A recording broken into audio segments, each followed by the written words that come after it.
The Meralco has vowed to send personnel to assess the perilous spaghetti wires in Bacoor, Cavite. The action came after IBC News reported the appeal of residents for their safety. Victor Liantino has the report. A dangerous maze of dangling and spaghetti wires continues to threaten residents in Bacoor City, Cavite. Electrical lines, telecom cables, and even water pipes are caught in this tangled mess. Some live wires are already touching rooftops. For nearly 3 decades, residents of Barangay Longo Zapote 3 have endured this hazard, citing that this problem might endanger their life during the rainy season. Mula pa nung nag-uumpisa, siguro mga 97. mga Hanggang 30 hanggang ngayon. Nandiyan, sanay na kami sa putukan eh. Sige po. Sa awa ng Diyos, naagapan namin.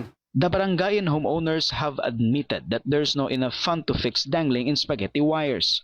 Kasi ho nakasayad sa bubong, mga live wire po yan eh. May nangyari na po kasi noong isang araw, pumutok na po yan. Kaya nasunog po, tas umano na doon sa pinaka-live wire, kaya mayroon nang naapektuhang iba. Residents are asking for immediate action before a major fire might break out.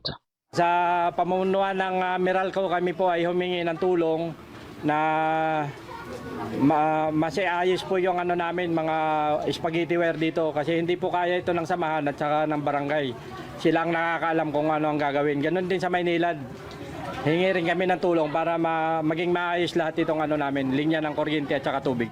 IBC 13 has reported the hazard to Meralco. The power utility promised to send personnel to assess and fix the tangled wires in the area. Meralco also thanked the network for reporting the situation. Meanwhile, IBC 13 has reached out to Maynilad about the tangled water pipes, but the company has not yet responded.